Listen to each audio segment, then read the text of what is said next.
What is up, friends? Gary Wiseman here with Keller Williams, and this is my first episode. It kind of feels like a weird word. Edition. How about attempt? It's my first attempt at a weekly kind of Q&A, frequently asked questions deal. Didn't know what to call it. I tried to come up with something clever, so I ended up going with, what is it? Wednesday Wisdom with Wiseman. Whatever. Why not, right? So, anyways, the idea is to have a weekly show, weekly talking points where I take y'all's questions. If you chime in any comments, if I can get to it today, I'll get to it. If not, maybe it'll be next week's talking point.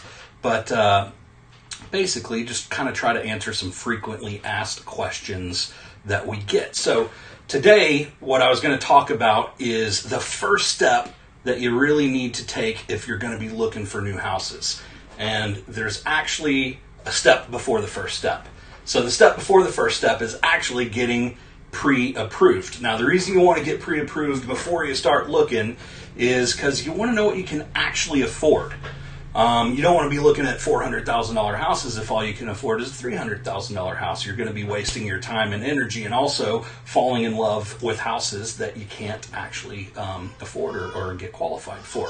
So you want to make sure that you're pre-qualified so you know what you're looking at. Also, you want to make sure there's no inaccuracies in your credit report. If there are inaccuracies, you want to get those taken care of before you start looking, before you get under contract.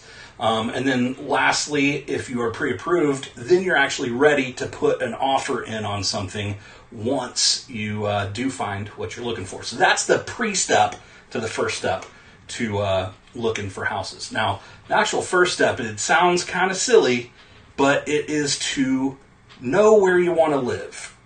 Sounds weird, right? Most people know where they want to live. But a lot of the time with first-time home buyers or people that are moving in from out of area, they're not really familiar with all the cities or different neighborhoods or whatnot.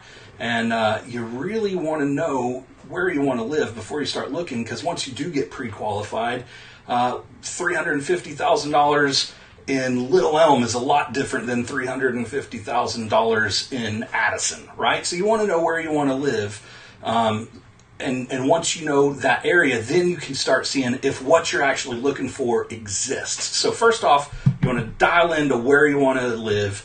Make sure that the home or the type home that you're looking for exists. And if it doesn't, then you start expanding your parameters a little bit, whether it be location or, maybe changing the size house that you're looking for or whatnot. But, you want to start off with a target area. Maybe it's close to work. Maybe it's close to your church, your kids' schools, the restaurants or grocery stores or whatnot that you like. But basically start off with a core area, and it will save you a lot of headache and stress from, trying to compare apples to oranges. If you're looking in two different areas, you're just going to be seeing different product.